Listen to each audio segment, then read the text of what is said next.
Hi అండి, hello, welcome back to our YouTube channel Sravani's cooking. ఇవాళ మన రెసిపీ పనగుంటాకు తాలింపు అండి. ఈ పనగుంటాకు తాలింపు మన హెల్త్కి చాలా మంచిది. అలానే క్విక్ అండ్ సింపుల్గా కూడా చేసేసుకోవచ్చండి. ఇక్కడ నేను మార్కెట్లో దొరికే పనగుంటాకు తీసుకున్నాను. మీకు బయట ఇది చాలా రేర్గా కూడా దొరుకుతూ ఉంటుంది.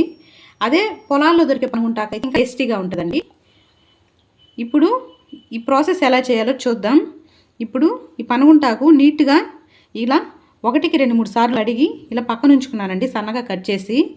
అలానే పల్లీలు ఒక 100 గ్రామ్స్ వరకు పల్లీలు తీసుకున్నాను. అలానే వెల్లుల్లి తీసుకున్నాను, జీలకర్ర 1 స్పూను, ఎండుమిర్చి ఒక 10 కానీ 12 వరకు తీసుకున్నాను. స్పైసీ ఎక్కువ అనుకుంటే ఒక 2 తగ్గించన్నా తీసుకోవచ్చు. ఇప్పుడు ఎలా చేయాలో మా ఛానల్లోకి వెళ్ళిచాం. ఇప్పుడు స్టవ్ ఆన్ చేసి ప్యాన్ పెట్టుకొని ఈ పల్లీలు ఇందులో చక్కగా ఇలా ఫ్రై చేసుకుందామండి. ఇవి ఇలా కొంచెం దోరగా వేగిన తర్వాత ఇందులోకే ఎండుమిర్చి కూడా ఇలా యాడ్ చేసుకుందామండి. ఇవి చక్కగా ఇలా స్టవ్ అనేది మీడియం ఫ్లేమ్లో ఉంచుకొని ఇలా చక్కగా ఫ్రై చేసుకుందాం. ఫ్రై అయిపోయాయండి. ఇప్పుడు స్టవ్ ఆఫ్ చేసి వీటిని పక్కకు తీసుకుందాం. ఇప్పుడు స్టవ్ ఆన్ చేసి ప్యాన్ పెట్టుకున్నామండి. ఇప్పుడు ఇందులోకి ఆయిల్ యాడ్ చేసుకుందాం. ఇలా ఆయిల్ యాడ్ చేసుకొని ఈ ఆయిల్ హీట్ అయ్యాక ఇందులో పోపు దినుసులు వేసుకుందాం. ఆవాలు, అలానే 1/2 స్పూన్ వరకు జీలకర్ర అండి. ఈ జీలకర్ర, అలానే ఒక 1 స్పూన్ వరకు ఇలా పచ్చిశనగపప్పు అండి. ఇలా పచ్చిశనగపప్పు కూడా యాడ్ చేసుకుందాం. ఇప్పుడు ఇదంతా కూడా ఇలా చక్కగా దూరగా ఫ్రై చేసుకుందామండి.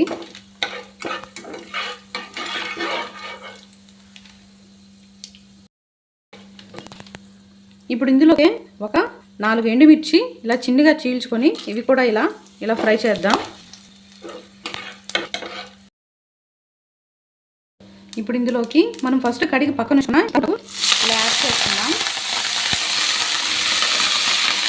లేదా చక్కగా కడిగి పిండి పక్కన ఉంచుకోవాలండి. ఇప్పుడు ఇది ఇలా యాడ్ చేసుకొని ఇందులోకి కొద్దిగా సాల్ట్ వేద్దాం.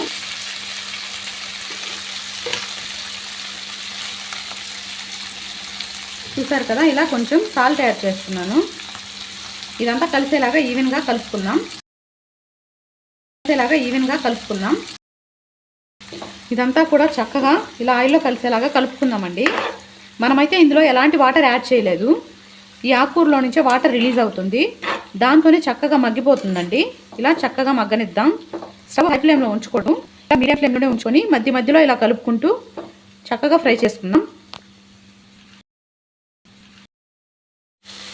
ఇప్పుడు ఇందులోకి కచ్చాపచ్చాగా దంచుకున్న ఇలా వెల్లుల్లి యాడ్ చేసుకుందామండి. ఇదంతా కూడా ఇలా చక్కగా కలుపుకొని కుక్ అవనిద్దాం.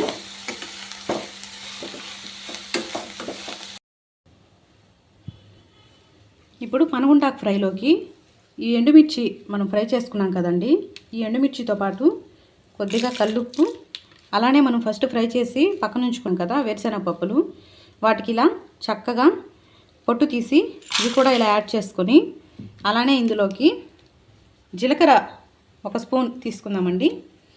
ఈ జీలకర్ర, అలానే వెల్లుల్లి కూడా ఇందులో యాడ్ చేసుకుందాం. ఇప్పుడు ఇదంతా కూడా చక్కగా గ్రైండ్ చేసుకుందాం. చూసారు కదండి, ఇలా చక్కగా పల్లీ పౌడర్ ఇలా మిక్సీ చేసి పెట్టుకున్నాం. ఇప్పుడు ఇది ఆ ఫ్రైలోకి యాడ్ చేసుకుందాం. ఈ కారపొడి ఆ ఫ్రైలో యాడ్ చేయడం వల్ల ఆకుకూర చాలా టేస్టీగా ఉంటుందండి. రైస్లో కూడా కలుపుకొని తినచ్చు.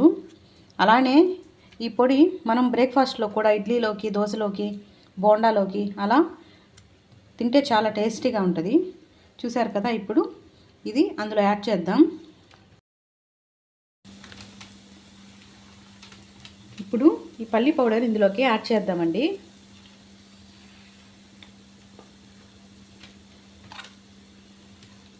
ఇప్పుడు ఇదంతా కూడా చక్కగా కలిసేలాగా ఇలా కలుపుకుందాం.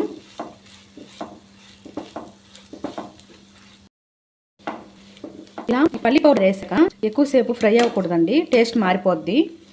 మనం ఇందులో ఎండుమిర్చి అలానే ఫ్రైలో ఎండుమిర్చి వేసాము, పల్లి పౌడర్లో కూడా ఎండుమిర్చి వేసాం కాబట్టి ఈ కారం సరిపోతుందండి. ఇందులో కారం ఏమి యాడ్ చేయని అవసరం లేదు. చూసారు కదా, ఈ ఫ్రై అయితే రెడీ అయిపోయింది. ఇప్పుడు ఇది సర్వ్ చేసుకుందాం.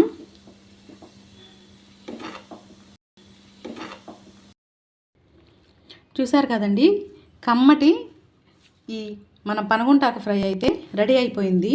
ఇది రైస్లోకైనా లేదంటే పప్పుచారులోకి, రసంలోకి, ఎందులోకైనా చాలా టేస్టీగా ఉంటుందండి. ఒకసారి మీరు ట్రై చేసి చూడండి. మీకు ఎలా కుదిరిందో కామెంట్ బాక్స్లో నాతో షేర్ చేసుకోండి. ఈ వీడియో కనుక మీకు నచ్చితే నా ఛానల్ని సబ్స్క్రైబ్ చేసుకోండి. శ్రావణీస్ కుకింగ్.